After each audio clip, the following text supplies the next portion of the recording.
সুপ্রিয় দর্শক, আসসালামু আলাইকুম। নিউজ 24 এর বিকালের সংবাদে আপনাদেরকে স্বাগতম। প্রথমেই জানিয়ে দিচ্ছি সংবাদ শিরোনাম।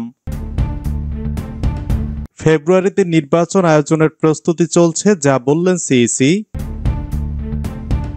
দাবি না মানলে আন্দোলনে নামবে জামায়াত, হুঁশিয়ারি নায়েবে আমির তাহেরের। হাসনাত, সার্জিস, জারা সহ 5 নেতাকে শোকজ এনসিপির। নির্বাচনের আগে বিচার এবং সংস্কার দৃশ্যমান করা সরকারের কর্তব্য, যা বললেন আক্তার হোসেন। জাকপার ভারতীয় দূতাবাস ঘেরাও কর্মসূচি বাড্ডায় আটকে দিল পুলিশ। শেখ হাসিনাকে ফেরত দেওয়ার দাবিতে বাড্ডায় সড়ক অবরোধ। সমাবেশে রিকশা চালক দল নেতার মুখে জয় বাংলা ভিডিও ভাইরাল। মার্কিন শুল্ক নিয়ে যে নন ডিসক্লোজার চুক্তি হয়েছে তা প্রকাশযোগ্য নয়, জানালেন অর্থ উপদেষ্টা। এতক্ষণ শুনছিলেন সংবাদ শিরোনাম। পুরো খবর পেতে ভিডিওটি শেষ পর্যন্ত দেখুন। সর্বশেষ সংবাদ পেতে চ্যানেলটি সাবস্ক্রাইব করুন। এবার বিস্তারিত। ফেব্রুয়ারিতে নির্বাচন আয়োজনের প্রস্তুতি চলছে, জানালেন সিইসি। প্রধান নির্বাচন কমিশনার এএমএম নাসির উদ্দিন জানিয়েছেন, প্রধান উপদেষ্টার ঘোষণার পর ফেব্রুয়ারিতে নির্বাচন আয়োজনের প্রস্তুতি চলছে। তিনি বলেন, প্রধান উপদেষ্টা যে চিঠি দেবেন বলে জানিয়েছেন, আমরা শিগগিরই তা পাব বলে আশা করছি। বুধবার নির্বাচন কমিশনে সাংবাদিকদের সঙ্গে কথা বলতে গিয়ে সিইসি বলেন, সুষ্ঠু ও স্বচ্ছ নির্বাচনের জন্য মিডিয়ার ভূমিকা অপরিসীম। এবারের নির্বাচন যেন সকলের কাছে গ্রহণযোগ্য হয়, সেদিকে বিশেষ নজর দেওয়া হবে। তিনি আরো জানান, নির্বাচন সংশ্লিষ্ট সকল স্তরের স্টেক হোল্ডারদের সঙ্গে আলোচনার জন্য কমিশন 1 মাস সময় বরাদ্দ রেখেছে। এছাড়া ব্যক্তি বিশেষের প্রভাব এড়াতে নির্বাচনী সীমানা নির্ধারণে কঠোর নিয়ম মেনে চলার নির্দেশ দেওয়া হয়েছে। সিইসি বলেন, 22 সেপ্টেম্বরের মধ্যে নির্বাচনের কেনাকাটা শেষ করতে চাই আমরা। 10ই আগস্ট পর্যন্ত দাবি আপত্তি গ্রহণ করা হবে, পরে শুনানির মাধ্যমে চূড়ান্ত সিদ্ধান্ত নেওয়া হবে। দাবি না মানলে আন্দোলনে নামবে জামায়াত, হুঁশিয়ারি নায়েবে আমির তাহেরের। আগামী ফেব্রুয়ারিতে জাতীয় নির্বাচন আয়োজনের প্রধান উপদেষ্টার ঘোষণাকে ইতিবাচক উল্লেখ করলেও দাবি না মানলে আন্দোলনে নামার হুঁশিয়ারি দিয়েছে বাংলাদেশ জামায়াত ইসলামী। দলের নায়েবে আমির সৈয়দ আব্দুল্লাহ মোহাম্মদ তাহের বলেছেন, দাবি উপেক্ষা করে নির্বাচন হলে জামায়াত আন্দোলনে নামতে বাধ্য হবে। বুধবার রাজধানীর মগবাজারের আল ফালাহ মিলনায়তনে জুলাই ঘোষণাপত্র নিয়ে আনুষ্ঠানিক প্রতিক্রিয়ায় এসব কথা বলেন তিনি বলেন, নির্বাচনের ঘোষণা রাজনৈতিক দলগুলোর সঙ্গে আলাপ আলোচনা করে দিলে উত্তম হতো। এখনো নির্বাচন উপযোগী পরিবেশ নিশ্চিত হয়নি। হাসনাত, সার্জিস, জারা সহ 5 নেতাকে শোকজ এনসিপির। জাতীয় নাগরিক পার্টি কেন্দ্রীয় আহ্বায়ক কমিটির 5 নেতাকে কারণ দর্শানোর নোটিশ দেওয়া হয়েছে। 5ই আগস্ট জুলাই অভ্যুত্থানের প্রথম বর্ষপূর্তি উপলক্ষে রাষ্ট্রীয় গুরুত্বপূর্ণ কর্মসূচি চলাকালীন তারা ব্যক্তিগত সফরে কক্সবাজার গিয়েছেন বলে অভিযোগ উঠেছে। নোটিশে বলা হয়, সফর সম্পর্কে রাজনৈতিক পর্ষদকে পূর্বে কোনো তথ্য বা ব্যাখ্যা প্রদান করা হয়নি। অভিযুক্তরা হলেন তাসনিম জারা, খালেদ সাইফুল্লাহ, হাসনাত আব্দুল্লাহ, সার্জিস আলম ও নাসির উদ্দিন পাটোয়ারি।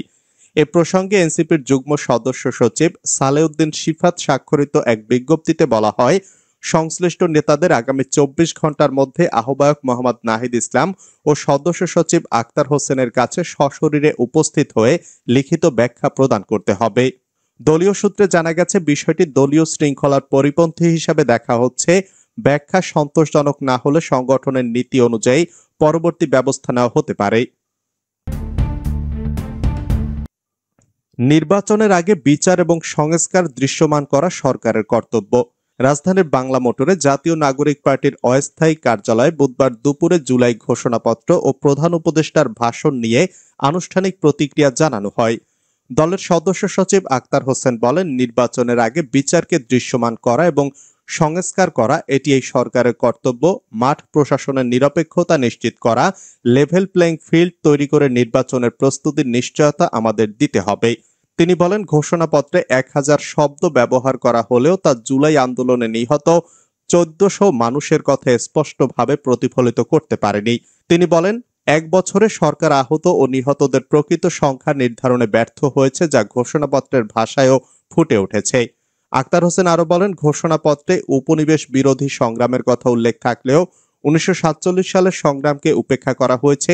47, 71 এবং 24 সালের আন্দোলনের ইতিহাস ঘোষণাপত্রকে আরো সমৃদ্ধ করতে পারত, যোগ করেন তিনি। এছাড়া পিলখানা হত্যাকাণ্ড, শাপলা গণহত্যা, বিচার বহির্ভূত হত্যা, মোদী বিরোধী আন্দোলন, কোটা সংস্কার আন্দোলন এবং আবরার ফাহাদ হত্যাকাণ্ড পরবর্তী আন্দোলনের মতো গুরুত্বপূর্ণ ঘটনাগুলো ঘোষণাপত্রে অনুপস্থিত বলে তিনি মন্তব্য করেন। এনসিপি দীর্ঘদিন ধরে গণপরিষদ নির্বাচনের মাধ্যমে নতুন সংবিধান প্রণয়নের দাবি জানিয়ে আসছে। আক্তার হোসেন বলেন, আমরা একটি অন্তর্ভুক্তিমূলক সংবিধানের জন্য সংগ্রাম করছি, যা জনগণের আশা আকাঙ্ক্ষাকে প্রতিফলিত করবে। জাগপার ভারতীয় দূতাবাস ঘেরাও কর্মসূচি বাড্ডায় আটকে দিল পুলিশ। ছাত্র জনতার গণ অভ্যুত্থানের মুখে ভারতে পালানো শেখ হাসিনাকে দেশে ফেরত পাঠানোর দাবিতে জাতীয় গণতান্ত্রিক পার্টির ভারতীয় দূতাবাস ঘেরাও কর্মসূচি রাজধানীর বাড্ডায় আটকে দিয়েছে পুলিশ। পরে সেখানেই রাস্তা আটকে সংক্ষিপ্ত সমাবেশ করেন দলটির নেতাকর্মীরা। বুধবার বেলা 11:30 থেকে দুপুর 12টা পর্যন্ত প্রায় 45 minute Gulshan Badda link road আটকে বিক্ষোভ সমাবেশ করেন তারা। এতে রামপুরা থেকে কুড়িল অভিমুখী সড়ক এবং গুলশান ও হাতিরঝিল থেকে বিমানবন্দর অভিমুখী সড়কে সব ধরনের যান চলাচল বন্ধ হয়ে যায়। সমাবেশে জাতীয় গণতান্ত্রিক পার্টির সহসভাপতি ও দলীয় মুখপাত্র রাশেদ প্রধান বলেন, হাজারো শহীদের পরিবার, লক্ষাধিক জুলাই যোদ্ধা, বাংলাদেশের আপামর মানুষ যে স্বৈরাচার খুনির বিচার ও ফাঁসি দেখার জন্য অপেক্ষায় রয়েছে, সেই স্বৈরাচার খুনি শেখ হাসিনাকে রাষ্ট্রীয় মর্যাদায় ভারত 1 বছর ধরে আশ্রয় দিয়ে রেখেছে। এ আশ্রয় প্রশ্রয় চলবে না। আমরা ভারতীয় দূতাবাসের মাধ্যমে দিল্লি সরকারকে জানিয়ে দিতে চাই যে খুনি হাসিনাকে ফেরত দিতে হবে। সমাবেশে রিকশা চালক দল নেতার মুখে জয় বাংলা ভিডিও ভাইরাল। জুলাই গণ অভ্যুত্থানের বর্ষপূর্তি উপলক্ষে বেতাগী পৌর শাখার রিকশা চালক দল আয়োজিত সমাবেশে দলটির সভাপতি মোহাম্মদ মিলন মিয়ার মুখে জয় বাংলা স্লোগান দেওয়া নিয়ে আলোচনার সৃষ্টি হয়েছে। তার এমন বক্তব্যের একটি ভিডিও সামাজিক যোগাযোগ মাধ্যমে ছড়িয়ে পড়েছে, তবে এটি এডিট করা বলে দাবি করেছেন ওই নেতা। গতকাল মঙ্গলবার দুপুরে উপজেলার রিকশা চালক দলের আয়োজিত এক অনুষ্ঠানে এ ঘটনা ঘটে। সামাজিক যোগাযোগ মাধ্যমে ছড়িয়ে পড়া 1 মিনিট 9 সেকেন্ডের এই ভিডিওতে মিলন মিয়াকে বলতে শোনা যায়, আজকে রিকশা চালক দল বেতাগী উপজেলা শাখার পক্ষ থেকে 5ই আগস্টে জুলাই যোদ্ধাদের স্মরণে যারা শহীদ হয়েছেন তাদের পরিবারের প্রতি সমবেদনা জ্ঞাপন করছি। যারা আহত হয়ে হাসপাতালে চিকিৎসাধীন আছেন বা চিকিৎসা নিয়েছেন তাদের প্রতি সরকার যেন সহযোগিতা করেন, এই আশাবাদ ব্যক্ত করছি। ভিডিওতে আরো বলতে শোনা যায়, এই রিকশা চালক জনতা 5 তারিখ ফেসিবাদ সরকার আওয়ামী লীগ শেখ হাসিনাকে পলায়ন করেছে, দেশ থেকে আমরা তাকে হটিয়েছি। জয় বাংলা, তারেক রহমান জিন্দাবাদ, জিয়াউর রহমান জিন্দাবাদ, শেখ হাসিনা ... তারেক জিয়া জিন্দাবাদ, শহীদ জিয়াও অমর হোক। এমন ঘটনায় বেতাগী উপজেলা বিএনপির ও এর অঙ্গ সহযোগী সংগঠনের নেতাকর্মীদের মধ্যে ক্ষোভের সৃষ্টি হয়েছে। নেতাকর্মীরা বলেন, বৈষম্য বিরোধী ছাত্র আন্দোলনে আওয়ামী লীগ সরকারের পতনের পর বিএনপিতে অনেক নতুন নেতাকর্মীদের আবির্ভাব হয়েছে। তথাকথিত নেতাকর্মীদের কারণে দলের ভাবমূর্তি ক্ষুণ্ণ হচ্ছে। হাইব্রিড নেতাদের দল থেকে বের না করতে পারলে দলের ভাবমূর্তি ক্ষুণ্ণ হবে। মার্কিন শুল্ক নিয়ে যে নন ডিসক্লোজার চুক্তি হয়েছে তা প্রকাশযোগ্য নয়, যা বললেন অর্থ উপদেষ্টা। অন্তর্বর্তী সরকারের অর্থ উপদেষ্টা ডক্টর সালেউদ্দিন আহমেদ বলেছেন, মার্কিন শুল্ক নিয়ে যে নন ডিসক্লোজার চুক্তি হয়েছে তা প্রকাশযোগ্য না। এখানে প্রতিযোগী দেশের কথা বিবেচনা করতে হবে। এটা বিশ্ব বাণিজ্য সংস্থার চুক্তি না, এটা একটা দেশের সঙ্গে আরেকটা দেশের 1-to-1 চুক্তি।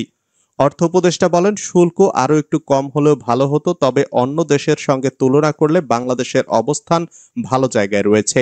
এ নিয়ে চুক্তি এখনো হয়নি। সেখানে কোথায় কি কমানো লাগবে সেটা চুক্তির পর জানা যাবে। এরপরও সমঝোতার সুযোগ আছে কিনা সেটা পরে দেখা হবে। তিনি আরো বলেন, সরকারের 1 বছরে অর্থনীতি অনেকটা স্বস্তির জায়গায় এসেছে। মূল্যস্ফীতি একদিনে কমানো সম্ভব না, এটা ঘোড়ার লাগাম না। অন্তর্বর্তী সরকারের সময় যেসব প্রকল্প বাস্তবায়ন করা সম্ভব সেগুলো করা হবে। নির্বাচনী বাজেটের ব্যাপারে অর্থ উপদেষ্টা বলেন, যে বাজেট প্রয়োজন তা দেয়া হবে, তবে কত বাজেট সেটা তো এখন বলা যাবে না, নির্বাচন কমিশন চাহিদা দেবে।